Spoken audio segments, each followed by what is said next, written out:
Alright, so today we're going to be going through a walkthrough on the Sons of Titan, the Grey Knights army, and today we're going to be going over just how the army works, what kind of models or units are good to take, which ones are not good to take, and then the changes to chapter approved, which have either made them better or worse.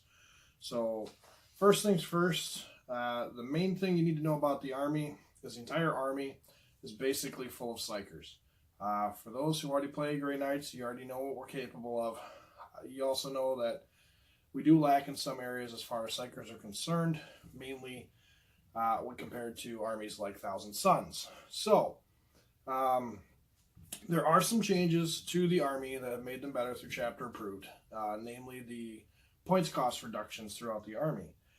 This is the first codex that has fallen out of grace with the 8th edition rule set. So when this army came out, with most of the army still in the index, or most of the armies in the game still in the index, the Grey Knights actually weren't terribly bad, but as the codex creep has essentially gotten stronger and stronger throughout most of the codex releases, unfortunately the army has fallen from grace. With chapter approved, however, the army itself has improved to a point where it's competitive in a minor manner. It's not going to be extremely competitive, but there are ways to use the army or utilize your models to play them in competitive play, matched games, and tournaments where you might actually be successful. I'm speaking from experience myself, as the last tournament I was in, my Grey Knights were paired up with Sisters of Battle, and they actually ranked first overall. So they are capable of winning games, they are capable of winning tournaments. It just depends on how you play them, what you pair them with, and then what your unit composition is. The biggest weakness for Grey Knights with their psychic power is that they're only doing one mortal wound with their smites. The changes to chapter approved, however, have made Purifiers the same cost as strike squads. So potentially, your army can actually become a smite spam army that is extremely powerful if used properly. So, here's a few of the things that we're going to go over with in order to be able to use your army effectively. This will also make it so your army can actually pair up in tournament play games and make it actually compatible with the current meta. So, first things first, Kaldor Draigo. Now, we all know Lord Draigo's off on the warp, smoking his warp dust, doing what he does, popping up once in a while to help out his brothers. This guy is an absolute monster. He has the potential to get a 3+ invulnerable save, and then you can use stratagems to boost him up, not making him a 2+ invulnerable save, but making your 2s 3s. So he's only ever going to fail on 1s, which is awesome. The only big weakness to Draigo is the fact that he doesn't have a Feel No Pain. He does have several psychic powers, and he can deny up to 2 powers as well. So he's not going to be super vulnerable to like smite spam and some of the other psychic powers that would normally be able to take him down with mortal wounds. There are some other units out there, though, that can dish out a lot of mortal wounds to him, potentially to take him down. That being said, Draigo is extremely cheap now. He was pretty expensive before, and even before, I thought he was a pretty strong character, worth his points cost, essentially. Now, with all of his different abilities, his 3+ invulnerable save, those stacked 7 wounds, hitting on 2s, strength 8, AP -4, 3 damage flat. I mean, he's basically hitting with a thunder hammer that's super powered, and he has no deductions while he's hitting with it either. The guy's got 5 attacks base. You put an ancient nearby, anybody with a banner, and now he's got 6 attacks, swinging at tanks and stuff on strength 8, AP -4. This guy will literally kill a IG tank in 1 turn. There are some other tanks that he's not going to be able to just outright kill. He's not super great against Titans, or even Knights, But with that said, the guy is hard to kill, and he is extremely difficult to defend against. With 2 different types of psychic powers he can use. Grey Knight psychic powers aren't super great. There are a couple of them that are alright. The main one that you're going to be using a lot of is Gate of Infinity. Hammerhand is another one that's pretty good. But Draigo, you're going to run most of the time with Gate of Infinity and one other power. Draigo, being a Chapter Master, rerolls all hits for Grey Knights within 6 inches of him. With his current point cost, that automatically makes him worth taking. So you're going to take this guy in almost every one of your lists. Why not? I mean, he basically does what a Dread Knight does, but better. And he's cheaper. So, Draigo, overall, you're going to want to run Draigo most of the time. His bonuses to demons and stuff like that generally are going to be irrelevant. There are some games where you're playing against chaos, and the demon bonuses might come in handy. He does have several different grenade types, which is awesome. All GK or Grey Knights will come with 3 different grenade types. I can't think of any off the top of my head that don't have the 3 grenade types. It looks like the Dreadknights don't carry it, but other than that, pretty much everything else that you're going to be running is going to carry them. So, with that said, Draigo, not a must-take, but pretty darn close. Draigo is the guy, he's the man, he's what people know the army for. You ask him one character of the Grey Knights army, or somebody who had heard of the Grey Knights before. You ask him, what do you know about the Grey Knights? They're going to tell you Draigo every time. Why? Because it's Draigo. He's a monster. The next person we're going to talk about, next character we're going to talk about, is going to be Grandmaster Voldus. Now, Voldus right here, this guy, he's not Draigo, but he's pretty darn good too. He is also dirt cheap now, thanks to Chapter Approved. He's got 3 psychic powers, which there's only a few in the game that can take 3 powers. His psychic tree isn't super great, but he takes the extra powers to free up the rest of the army to take powers that are more beneficial to them. He also has stratagems that allow him to use other powers. He's got the Warlord trait to give him additional 1. I mean, this guy is an absolute monster when it comes to the psychic phase. He denies 3 powers. There's not many other characters that can do that either. So, take this guy. You're going to want to run him. He's a monster too. That Malleus Argyrum that he carries as well, which is supposedly the first Nemesis Demon Hammer ever to be created. That thing is not like a normal Demon Hammer. It is a Demon Hammer that doesn't have any modifiers to hit. And in my opinion, that makes him pretty freaking awesome. He's like, with the amount of attacks that he gets, he's just shy of a Paladin unit with attacks, but he does it better. With the 3 powers on top of that, I mean, your Paladin unit's only going to cast 1 power. So this guy literally is like a Paladin squad on crack. Awesome. Now, unfortunately, you can't get him up to the 3+ with +1 reroll invulns like Draigo, because I guess you could with Sanctuary. So you could use Sanctuary to get him up there too. Draigo doesn't really need Sanctuary, so there is that. Voldus can essentially do it with Sanctuary, where he can get the 3+ invuln with the Heed the Prognosticar stratagem to boost him up to, if you want to call it a 2+ invuln, sure. But technically there's no such thing as 2+ invulns in the game anymore. Next guy, just a standard Grandmaster. These guys are good to take if you don't want to run Voldus or Draigo. And it's also if you're trying to avoid the Nemesis Dread Knight Grandmaster as well. They're slightly cheaper. They don't do everything quite as well as Voldus does, but they are still pretty awesome, and then they have more weapon options than Voldus. So if you guys need a melee beatstick that isn't so focused on literally smacking tanks to death, I mean, you could run the Grandmaster pretty much however you wanted to give him a halberd or any of the weapons from the melee list. So falchions would give him 6 attacks. With the banner, he'd get 7 attacks. That AP -3 is pretty nasty, or AP -2 is pretty nasty. And then on top of that, that D3 damage too. So yeah, don't sleep on the Grandmasters. They're not going to be the most common option, but they are out there for your use if you wish to use them. And they are not bad at all. They do give the rerolls of 1, just like all Grandmasters, to hit. So pretty cool.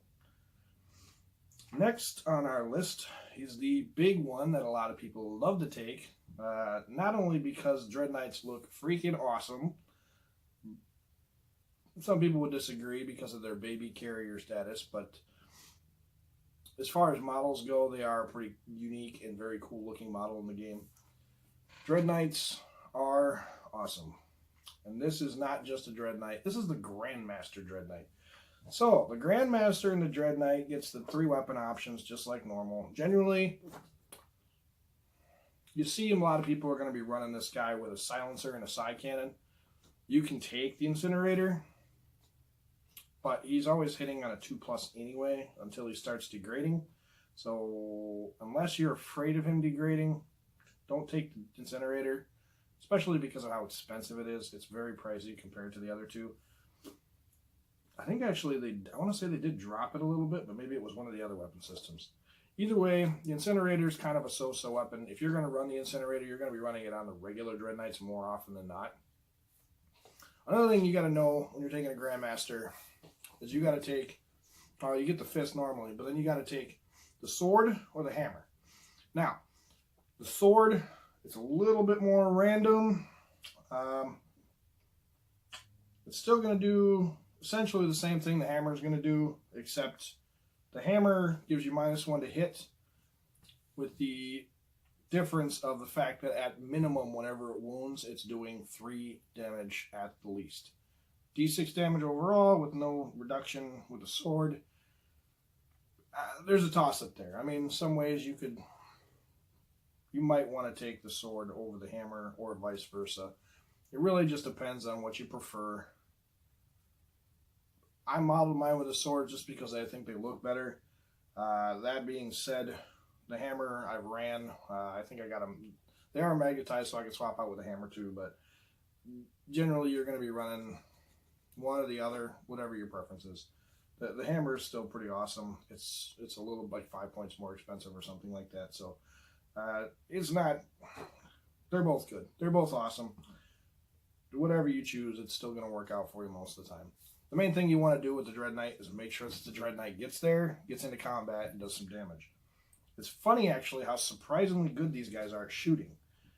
Normally, I used to play them all the time, where I would just shunt forward back in 7th Ed, get them into combat, fight in combat. Well, now I'm not just doing that. I'm shooting as much as I can before I get there, and since they nerfed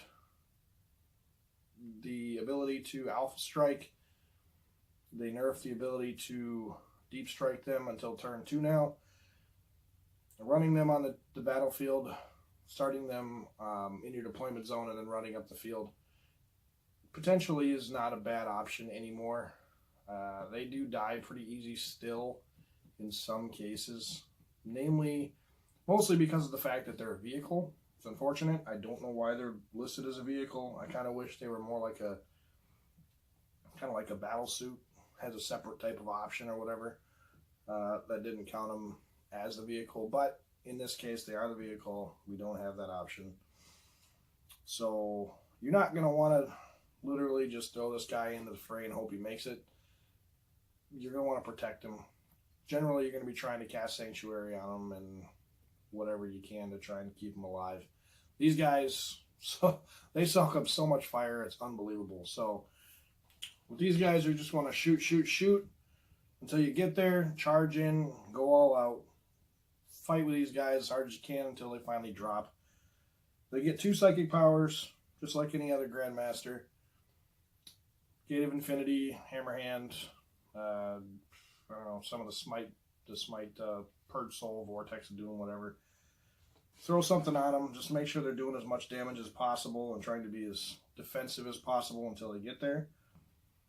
And then, I mean, mainly you just want them to eat up as much firepower as possible. And believe me, these guys are bullet magnets.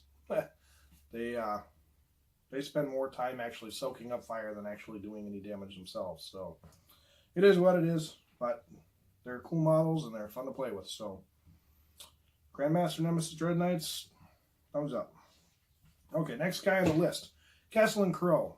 I was actually still waiting for my Castellan Crowe to come in the mail. I ordered one from GW along with a brother captain a few days ago. And my Crow, when he gets here, is going to be painted up very similar to my Purifiers. So, the Purifiers, being the guys they are, Castellan Crowe is the king of the Purifiers. This guy, in my opinion, even when 8th Ed came out before the chapter approved changes, this guy is probably the most underrated character in the game. I'm not sure why. The Grey Knight community really did not particularly care for this guy. I think mainly it was because of the fact that his sword is AP -0, damage 1. Yes, that is poor. Yes, his smite is only 3 inches. That being said, for his points cost, now he's ridiculously cheap. I mean, I thought he was fair for his points before. That might have been my personal look at it, but now he's definitely worth his points. The guy puts out a D6 Mortal Wound Psychic Smite, even at 3 inches. Use a bro cap to double the range. This guy's going to be putting out 6-inch range D6 Smites every turn. You can get him to down to a 3+ with that 2+, or the +1 to wound, +1 to save rolls. He to Prognosticars and Sanctuary, making him pretty hard to kill. He's not a Terminator. He uses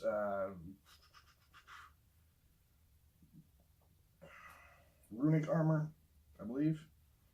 And so he only takes up 1 spot in a Land Raider. So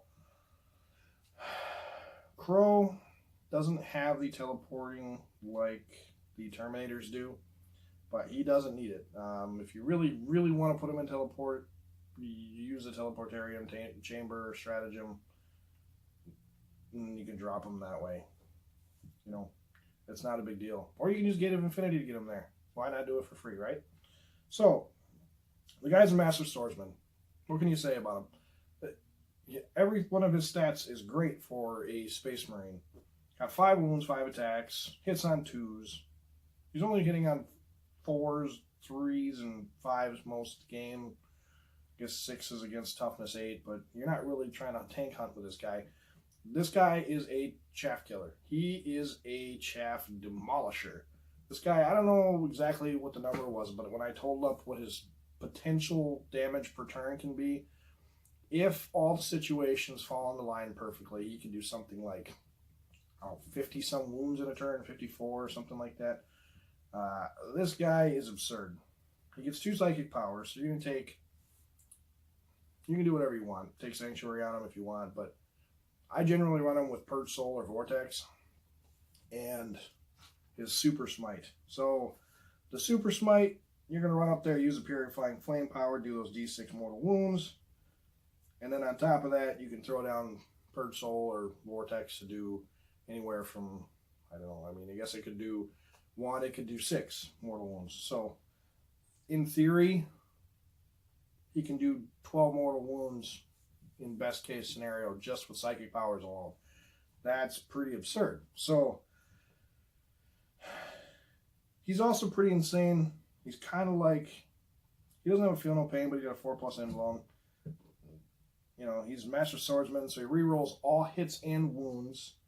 Now, most people, I think, that were debating about how good Crow was or how bad he was before were the fans of the other one, the Brotherhood Champion. He's similar to a champion, sort of, but he's better at buffing himself than he is at buffing everybody else. The Brotherhood Champion's better at fighting with others than he is at fighting by himself. He still fights by himself pretty good, but Crow, even with his poor sword. Has grenades, has a storm bolter, hitting on 2s at range and in melee. He can get hammer hands, so in case somebody decides to reduce his attack or his to hit rolls, he gets rerolled hits anyway. For every wound that he does, he gets another attack on top of that. So the guy potentially, and I would argue most of the time, if you're fighting the right type of units when he's in combat, he's going to get 10 hits and 10 wounds. He rerolls all hits, rerolls all wounds. I mean, there's been some bad rolling that I've done where he's had 7 or 8 wounds, give or take, by the time I'm done rolling. But I plan ahead, generally put psychic powers on him when I need to. And I plan it out ahead of time to make sure that he's getting the best that he can get when he gets in combat. So generally he's going to get anywhere from 7 to 10 wounds in combat. There's no AP, it's only 1 damage, but he's going to kill a lot of 1 wound models and a decent amount of 2 wound models. You throw his smite in there on top of that. If you get lucky like I do a lot, you're going to roll pretty high with that. Plus you have a command reroll if you absolutely have to for his psychic powers. I think there's the stratagem as well you can use to roll 3d6. Oh, maybe never mind, that's just for whether it passes or not. So yeah, you have the command reroll essentially on hand if you absolutely need to for rerolling that d6 damage. So I usually get pretty lucky, especially because of the way I've been running my army since Chapter Proof came out. I don't really have any problems doing damage with him. He does what he's supposed to do and pays his points off with ease almost every game. I think I've only had him die maybe twice since Chapter Proof. So, Castellan Crowe, absolute monster for his points cost. Using him properly, he is a nightmare for anyone. Even some characters, you put him up against Custodies and he's going to wreck Custodies too. Hilarious, because Custodies, your regular, even your big characters, Nemesis Dreadknights and stuff like that aren't going to do a whole lot to Custodies with their invuln saves and this and that and blah blah blah. Anything with a decent invuln save literally is going to have the same. You're going to have the same chance with Crow that you're going to have with any of the other characters against somebody with a decent invuln save. Custodies being the big one that I've noticed. The only difference is you're not doing D3 wounds, but honestly he makes up for it with his psychic powers, no problem. So that being said, we'll move on to the next guy. Crow, take him, he's good. Brother Captain Stern. Now, the bro caps in general are pretty good. Psychic Locust makes them worth their points right off the top. They are not very pricey anymore. They weren't terribly pricey before, but now they're definitely reasonable.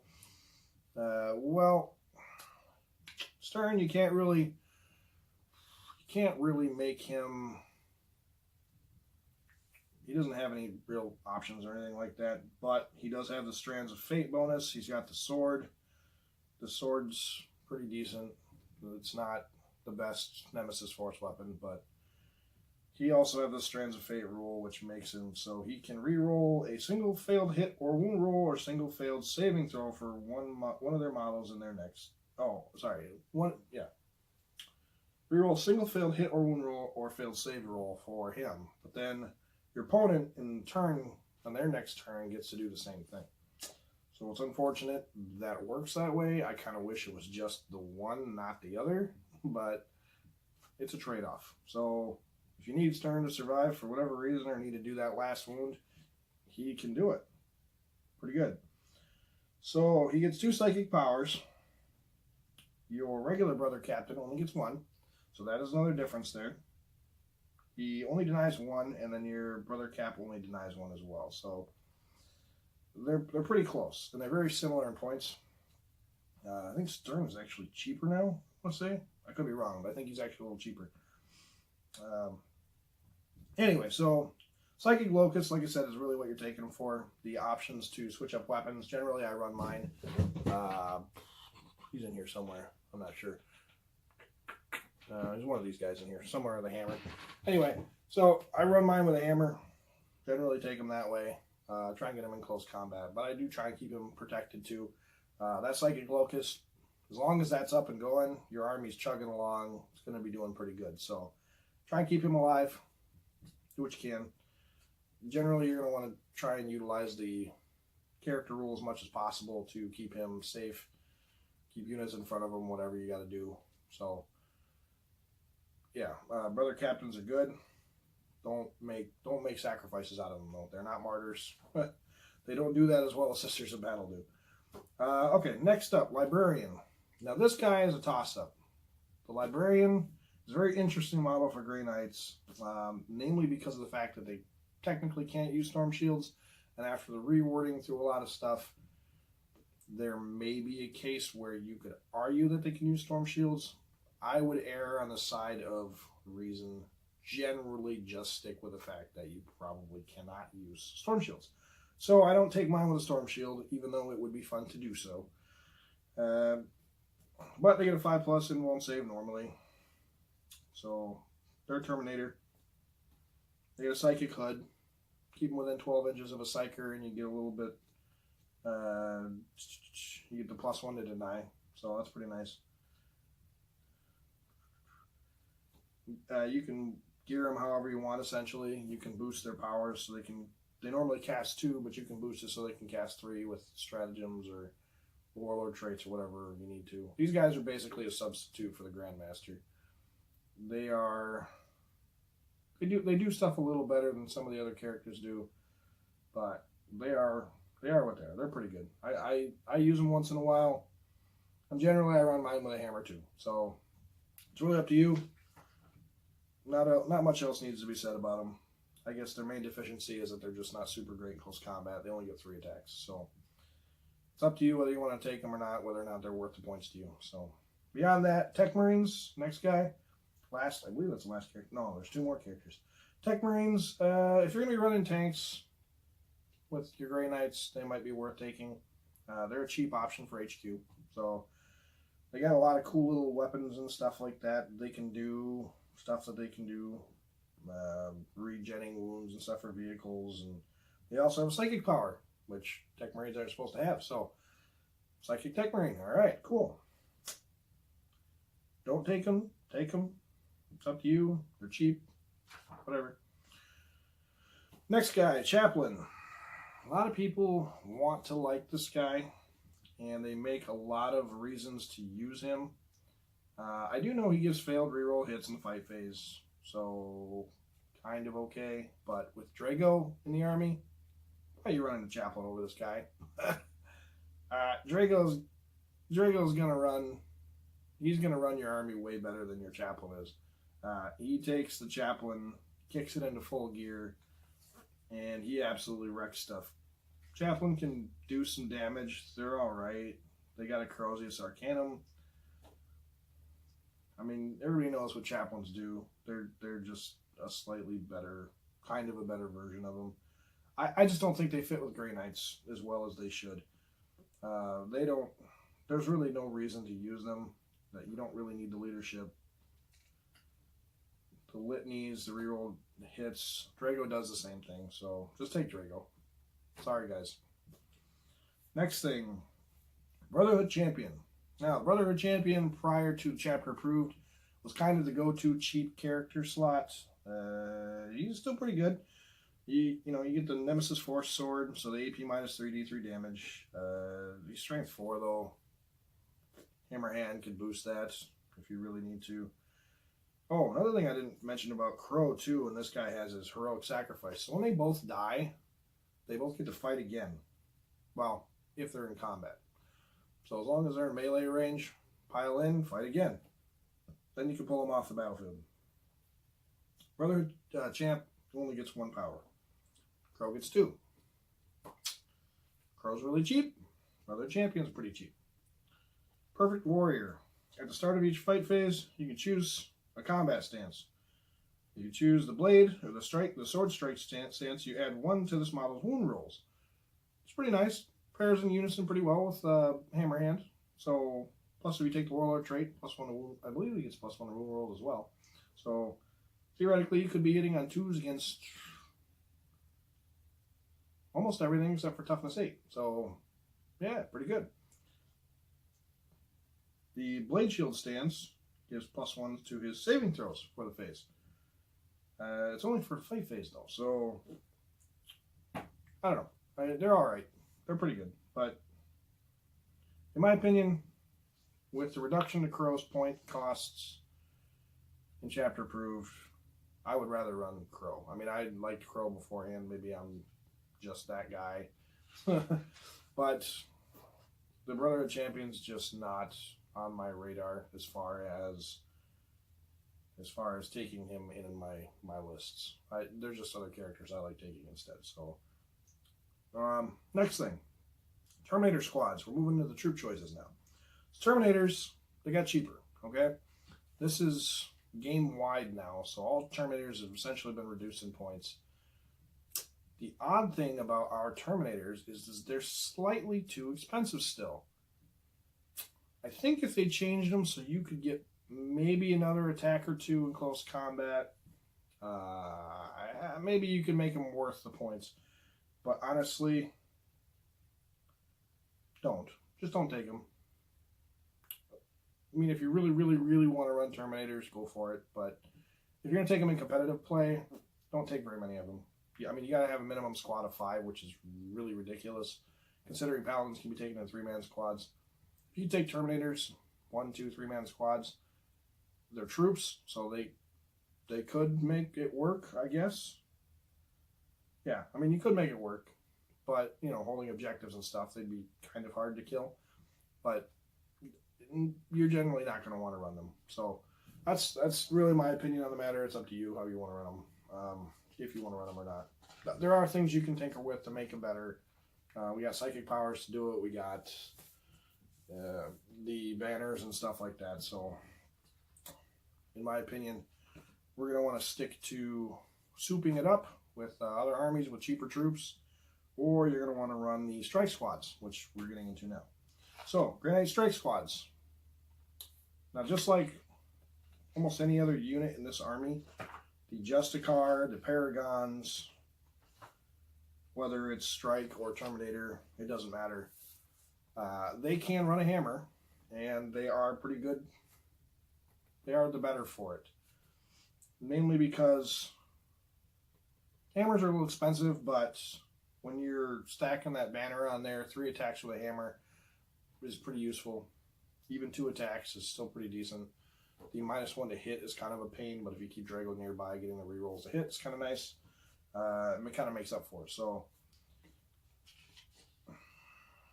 they're better off probably in the Paladin units and probably even Terminator units than they are on the strike squads. I generally don't run a hammer, not unless I'm really short on heavy melee weapons. But GK really don't have a shortage of that, so it's up to you. I mean, it depends on how you're running your list, but 9 times out of 10, I'm not going to run the Justicar with a hammer. So falchions are still generally the way to go. For those who started in 8th Ed, a lot of the guys who started before 8th Ed, they probably were like me and modeled most of their strike squads or whatever units they had with swords. So come the index, switching out to falchions was kind of the main thing that everybody had to do, because falchions are the better weapon. The +1 to attack in most cases is going to be better than whatever else you had them geared with. That extra attack almost always reigns over whatever the other weapon types are. That kind of still sticks even after Chapter Approved.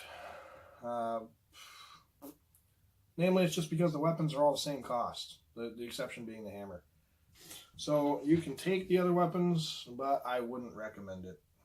So, sorry guys. As far as special weapons go on troop choices, the ranged weapons and stuff, I mean, it's up to you. We're an army of Stormbolters, so you get the Stormbolters for free with your melee weapon.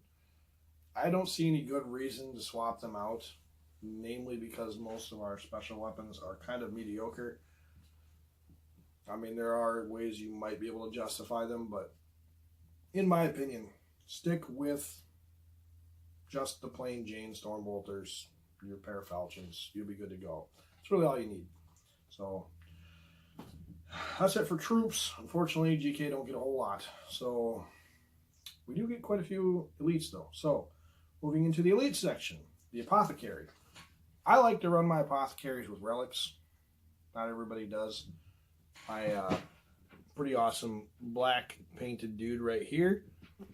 This is my primary apothecary, and I do have another one roaming around in here somewhere, and he's got a hammer on it. So,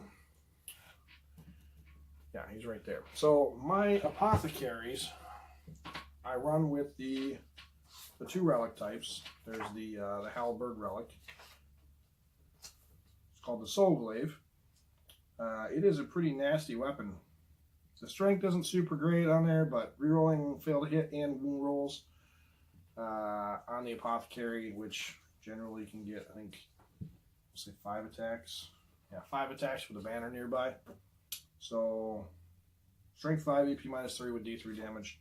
Rerolling all hits and wounds. So, he hits on 2s, just for the record.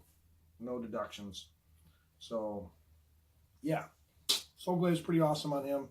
So it's awesome on the other characters too, but I like the Soul Glaive on him specifically because apothecaries can heal themselves. They can heal other units around them. So the Narthecium is a pretty awesome item to have.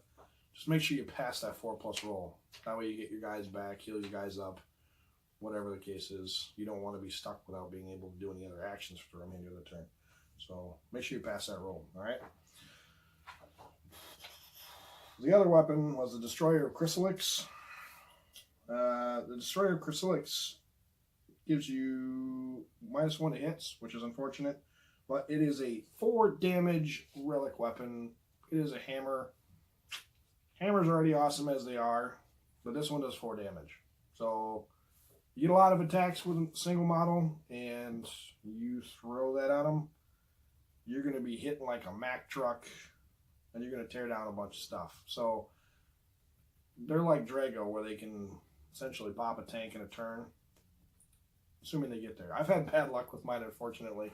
They're pretty cheap models, but they do quite a bit of damage. They just got to get there. So find a way to get them there. Sanctuary them if you have to. Heat the prognosticators if you have to.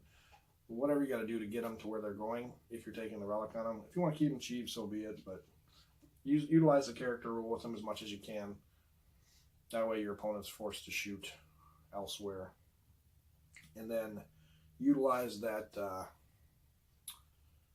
that Narthecium as much as possible as well. So Gates of Psychic Power, Gate of Infinity, Sanctuary. Those are the 2 I would probably run on them. So next we have the Brotherhood Ancient. This is one of my favorite guys in the army. He pairs in well with the Paladin Ancient. You can take either one. They're both Terminators. One's a little better than the other. The other one's just they cost a little more. There's an attack and I believe, yeah, an attack difference and a weapon skill difference. Otherwise, they are pretty much the same model. They're both Terminators. Paladins are still better, but they are more expensive. So Sacred Banner, that's what you want. That's why you're taking him. You're not taking him for any other nonsense. He's a character. Utilize the character rule. He gets 1 psychic power. That's the psychic power you want. So, plain Jane Smite, you're not going to, I mean, you can take another power on him, whatever you want to fuel him with if you need to, if you're not in range, whatever the case is. Psychic Locust with that Brotherhood, the Brother Cap, and then throw the Ancient Banner relic on him, which is the Banner of Refining Flame. This is the Purifier banner.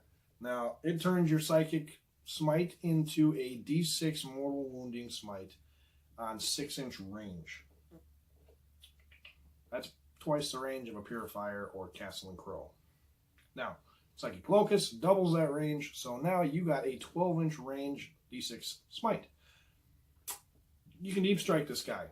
So, the other Purifier's problem is the fact that even with Psychic Locusts, they can't quite reach there in the deep strike. This guy can. So, I'm not telling you to run him, but I'm telling you to run him. Okay? He's awesome. Take him.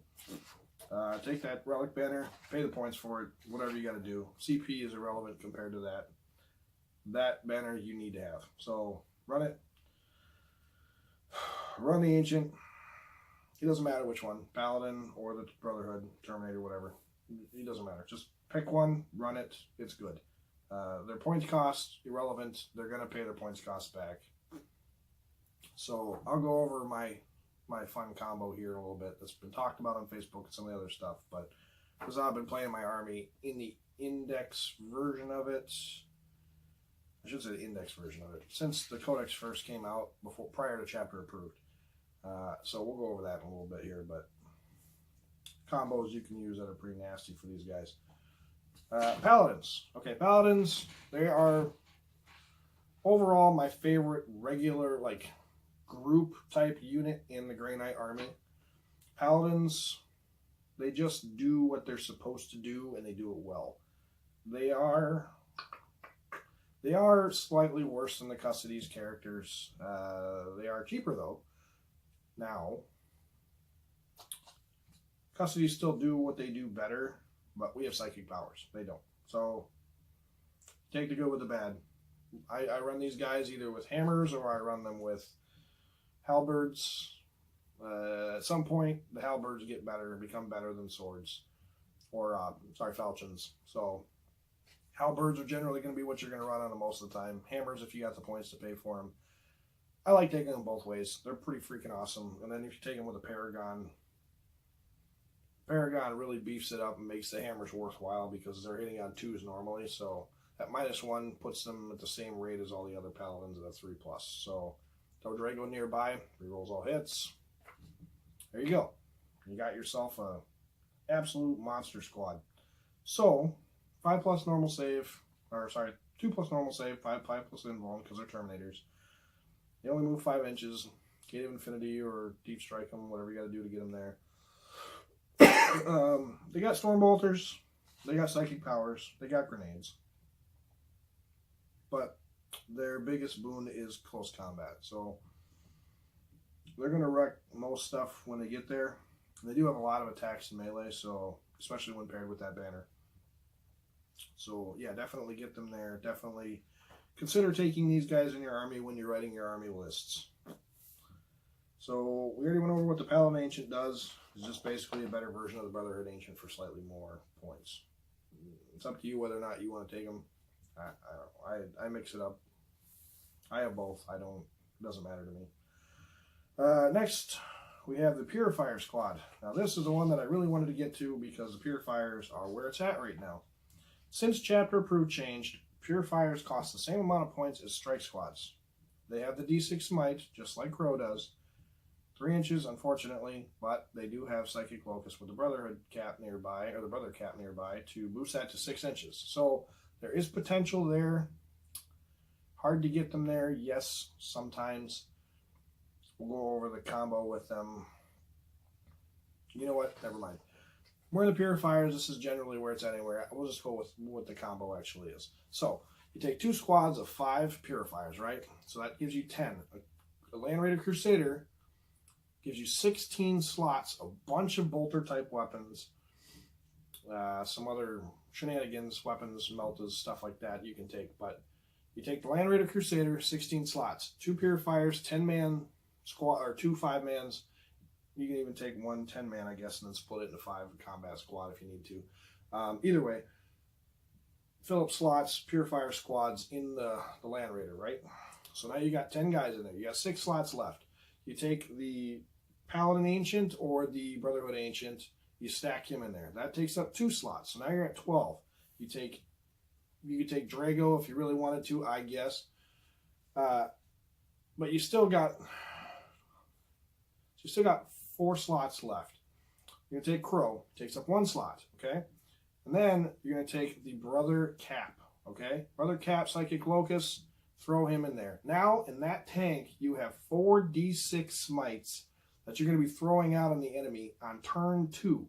Now, I'm going to tell you this.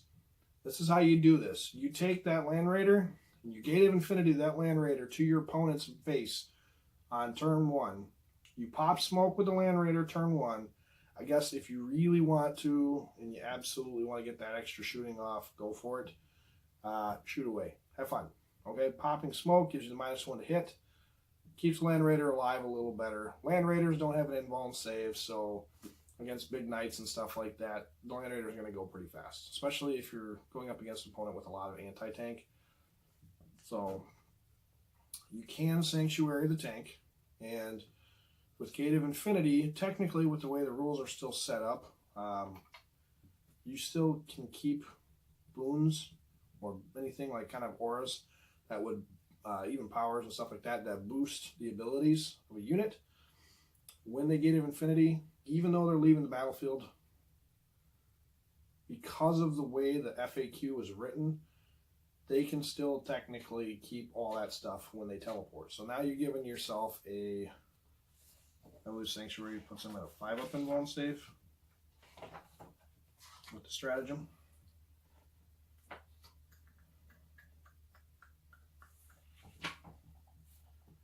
I'm sorry, Sanctuary is a psychic power. Yeah, unit gains a 5+ invuln save. And it is not specific, it's any Grey Knight unit, so it's not specific to troops or nothing like that. Heed the Prognosticars, 2 CP. Well, now you're adding 1 to the invuln saves. So essentially, now you're giving your Land Raider Crusader a 4+ invuln save.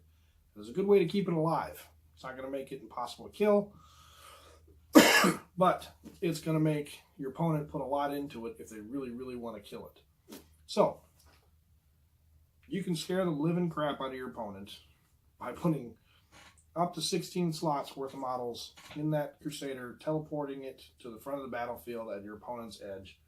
Turn 2, knowing that you got a bunch of units that are about to disembark and wreck their army. So, turn 2 rolls around. After the smoke wears off, your invuln saves wear off. Hopefully your Land Raider's still standing. If not, you'll probably have disembarked a bunch of models. Hopefully didn't lose too many. Namely, if you're going to lose them on the Purifiers, because as long as you got 1 Purifier left per squad, you're still going to be able to cast their smite. So, turn 2, you disembark, you march that whole unit or set of unit, that group of units forward, and now you pick and choose which ones you're going to be doing 4d6 smites to. I can tell you, I played this in my last tournament. This was the game winner. People were shocked. Now, there were a couple people there that knew what they did. Fortunately for me, I didn't have to deal with any like big counter shenanigans for it. They are probably the biggest shock in the game, though. Most people are like, "What? Really? I'm taking 4d6 mortal wounds in one go." Yeah, sorry. That's surprising. Yeah, I know. It's Grey Knights, though. Grey Knights are all psychers. This is what they do, and this is what they do best. So get them up there, get them real close. I mean, if you really want, you can spam the living crap out of Purifiers. Take a ton of them. They're strike squads, but better. They're like the veteran strike squads, I guess, if you really want to take them that way. The only difference is they don't have objective secured, which, you know, the troop option or whatever, so they can't fill a battalion and stuff like that. But like I said, if you're running soup, you don't need to fill a battalion. You're going to be taking a battalion of something soupy, like Imperial Guard, Battle Sisters, Space Wolves, Blood Claws, whatever. I mean, it doesn't matter. Something Imperium based, run with a battalion, cheap, keep it so your points are low for those, and then just stack as many Purifiers in there as you can. All those d6 smites are going to be raining down on your opponent. Your opponent won't know what to do. Unless they prepared for this or they are aware prior to the game of what Purifier is capable of, there's not really a whole lot they're going to be able to do to stop all those mortal wounds coming through. Psychic Denial, like if somebody's using a Q-Lexus, could really hurt you, but generally it's going to hit like a hammer, and most armies don't have super good defense against psychic powers. So this will basically change the way your game runs. As long as you can get them there and utilize those powers, hopefully you roll well. Even if you don't, you should still get 2 turns, at least with a few of the units, to be able to do all them d6 mortal wounds. The last tournament I ran them in, I didn't have a problem. They stuck around. All 4 units stuck around until the end of the game. The Brotherhood cap, I lost 1 game. I lost Crow 1 game, I guess. So other than that, the Purifiers, the Banner, the Brotherhood Cap, and Crowe all together. They're just going to tear stuff apart. They're going to turn whatever you want dead, dead. I think the main exception you might see them struggle with a little bit is like Castellan Knights, some of the other Knights, mainly because it's going to take you a couple turns to take them down. That said, they don't have any defense against Knights, or Knights don't have any defense against them, so all the mortal wounds you're doing to it, that Knight isn't saving anything at all, so they're just taking non-stop mortal wounds, dropping them down brackets, so on and so forth. So Purifier is the way to go. This combination right now is the best combination for Grey Knights. I want to say it's in my opinion, but I don't think there's a whole lot of people that would really argue that. Taking a balanced list potentially could do some pretty awesome stuff, but Purifiers are they're the hammer right now.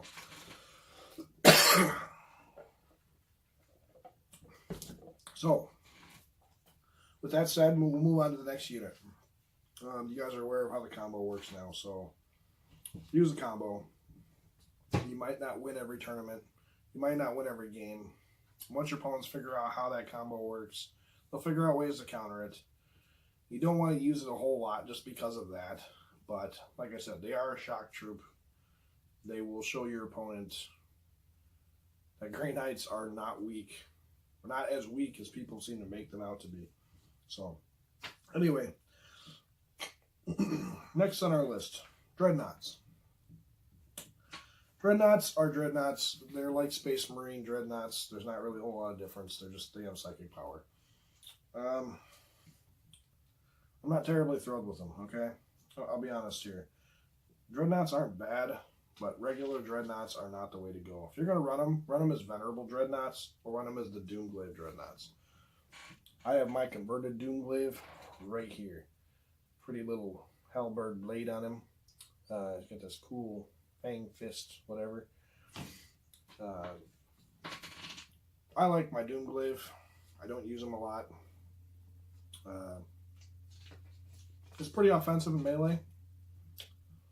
Not super great at shooting. Vendreads are probably better. They're generally the way to run them. They're more defensive. They got some pretty awesome weapons and stuff like that. So, my opinion, run the Vendread if you're going to run a Dreadnought, or ally in some of the other ones. So, Servitors. I mean, they're super cheap. If you need to fill an elite slot for some reason, if you got the models, sure, go for it. I don't run them. I don't use them. I don't see the reason to when we got so many elite options. And I like Purifiers too much. So Servitors are really not my option. I generally tend to use soup armies a little more often now, especially when it comes to Imperium. So if I need something cheap, I'm going to add something in cheap to the soup list instead. So Servitors I would generally skip. That's up to you though. I mean, but they do have some cool stuff, you know. Mind lock, models in the unit improve both their weapon skill and ballistic skill to 4+, and their leadership to 9 inches while they're within 6 inches of a Grey Knight Tech Marine. So you keep them with a Tech Marine, you know, they get a couple of little bonuses, which is alright, I guess. But just they're not super great. I mean, you can take a multi-melta plasma cannon with them, whatever, but they're not what I would run, okay? Alright, next up. Interceptor squads. So, Interceptor squads, prior to chapter approved, they were usable. They weren't super great, but they were a good way to get there. Okay, so with all the updates to the way Alpha Strike works now, the way they changed it, Interceptors can still do their personal teleporters, even though other people can't do stuff like that anymore. It wasn't just the change to alpha striking, it was also the change to the fly rule and jump packs. So a lot of units with the changes can no longer zap their units or jump their units over when charging. Well, Interceptors teleport, so yes, they can. They don't use jetpacks, jump packs, none of that baloney. They move across models and terrain as if they were not there. This is not when moving, this is just in general. So, yeah, their personal teleporters work the way the the old jump packs used to work, except they're teleport. They get to jump around the battlefield, so pretty cool.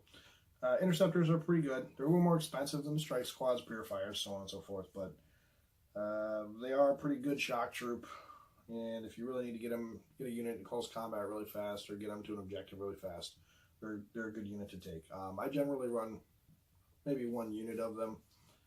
I like to take either unit of 10, combat them into 5, or I'll take a unit of 5 or 6, whatever I got points for.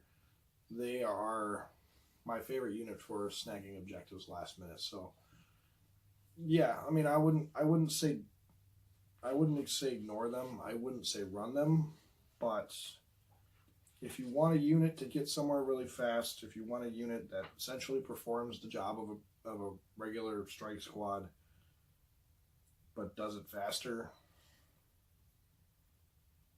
they are the guys to do it. And they can be geared however you really want them, I guess. I run all mine with falchions. I don't run any other special weapons or none of that stuff. So psychic powers, they're a good way to get up real close and then snap off a psychic power real quick. So Purge Soul or Vortex is pretty cool. Or I mean, I guess you could use Gate of Infinity on them, so you could use them to maybe like zap the Land Raider up real close, and then just use their personal teleporters to zap the for the teleporters to zap them to where they need to go. So you can get 2 units up pretty close pretty quick, or two units. Well, if the Crusader's full of models, it's multiple units, but you get my drift. So interceptors are pretty good. They're a unit I like to pair in tandem with some of my other models, some of my other units. So it's up to you. Next up, Purgation Squads. These are the Devastator squads of the Grey Knights. They are heavy weapons. They are not very good. I mean, I guess you could find an argument to run them. They're a little cheaper. Weapons, I think, are a little cheaper now, but in my opinion, just skip out on them. If you really need to, ally in some Space Wolves, Longfangs, or even the Sisters of Battle Dominion squads, I guess. Try to avoid Devastators. They're not bad, but they're not super great unless you're running an army kind of around them. They're not going to do a whole heck of a lot. Space Wolves are probably the best ones right now, just because the way they're geared, the way their stratagems and stuff work. So yeah, just mainly avoid Purgation squads. I mean, unless you really, really like them, then you can take them. So not saying you can't take them, but I don't see any reason to. So next up, Nemesis Dreadknights. If you need a heavy option other than the Land Raider Crusader, which by now I hope you're definitely planning on taking in your army list, the Nemesis Dreadknight would be the way to go. I can't see why you would really need the heavy slots, but as opposed to the Grandmaster Nemesis Dreadknights, the Grandmaster Nemesis Dreadknights are much cheaper now, so they're actually relatively close to the cost of the regular Nemesis Dreadknight. Regular Nemesis Dreadknights are a little bit cheaper now as well, but they only get 1 power. They're overall weaker than the Grandmaster.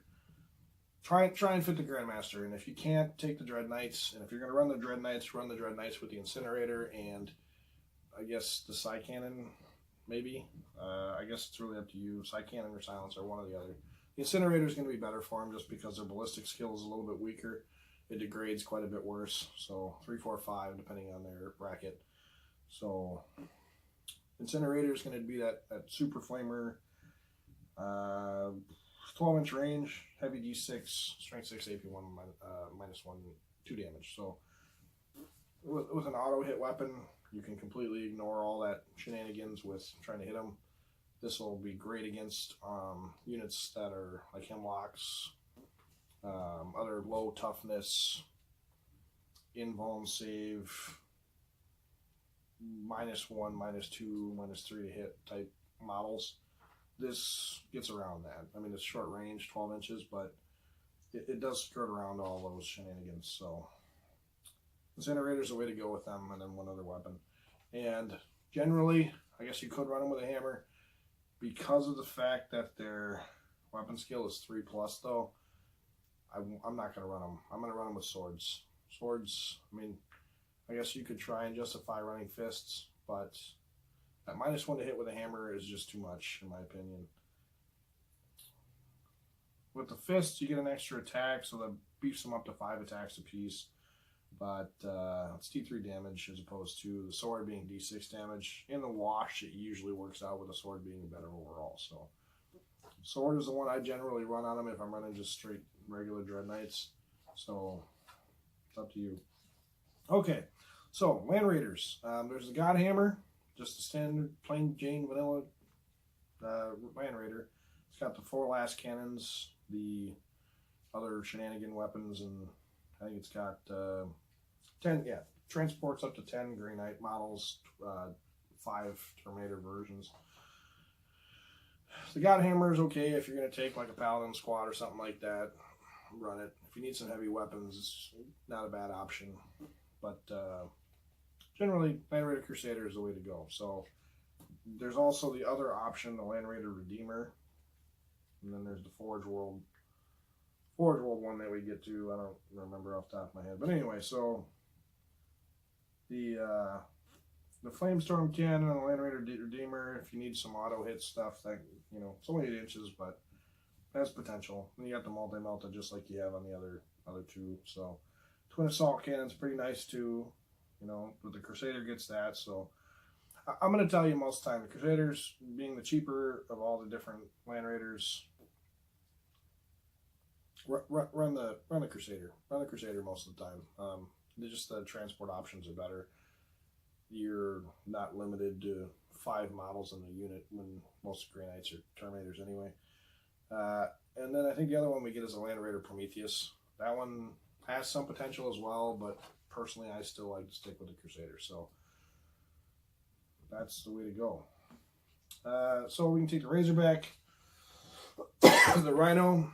If you want to run a tank heavy army, Razorbacks are pretty good. Rhinos you really don't need. If you really want them, take them, but Rhinos are still kind of sitting in an ugly spot. They're cheap, but they're not great. Razorbacks are still pretty good. You can pair them up with some other stuff, Pen and Draigo nearby or anything like that, give them rerolls to 1s. So, yeah, I mean, Razorbacks are a good way to go. They're kind of a good general Space Marine tank. I'm not a huge fan of them. I don't run them. But that's up to you. So, Stormhawk Interceptor, Stormhawk and the Storm Raven. Actually, Stormhawk and the Storm Talon are both pretty good. One is anti-air, one is anti-tank. Or I'm sorry, anti-infantry or ground, whatever you want to call them. I'm not a huge fan of them, but if I was to take one, it'd probably be the Storm Talon.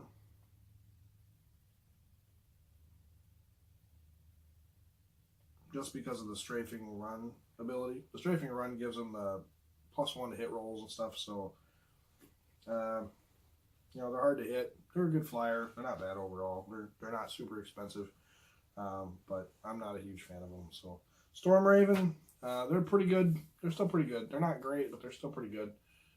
With the points reductions to the Land Raiders have definitely come back in the light a little bit more than the Storm Ravens.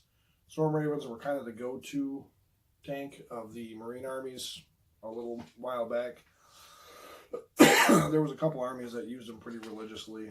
They're still pretty good for the most part. They're a flyer. They move around really fast, but I'm not a huge fan of them. I don't have one. If I was to run a Storm Raven, I'd be running it in Salamander's army with the Forge World Dreadnought character for Salamanders.